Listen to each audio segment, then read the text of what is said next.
కుమారయ్య కష్టపడేది భోజనం చేయడానికి పద టైం అయింది.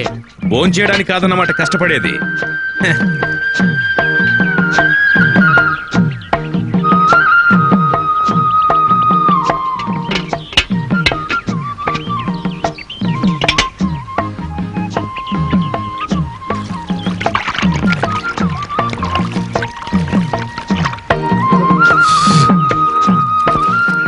మజ్జిగ మెతుకులు తింటమే తప్ప కమ్మగా వంట చేసే భార్య దొరకలేదు.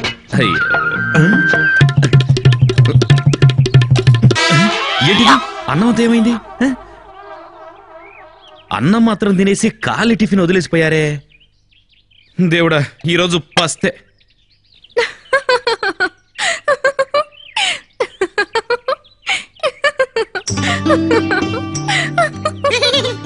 ఏంటి ఏంటి ఏం బావా, నీ వంట ఎలా ఉందో చూడ్డానికి నేనే తినేశాను. తిన్నావా? బాగుందా? చాలా బాగుంది. ఒట్టి పెరుగన్నం ఉల్లిపాయ రోజు ఇదే తింటే నాలుగు చచ్చిపోతుంది. చిన్నపిల్లవు నీకేం తెలుసు ఉల్లిపాయ పెరుగన్నం సంగతి? ఈ ఎండలకి ఉల్లిపాయ పెరుగన్నం ఎలా ఉంటుందో తెలుసా? ఉంది కదా, నేను తినచూశాను కదా. ఇదిగో చేపల పులుసు అన్నం.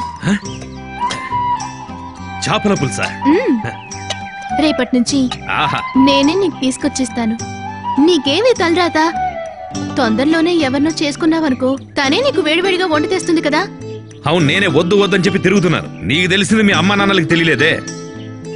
వాళ్లేదో ముసలి వాళ్ళు, అవసరమైన వాళ్లే కదా అడగాలి. అయ్యో ఇలా చూడు, ఏ ముళ్ళున్నాయి. ఇదిగో ఇలా తినాలి.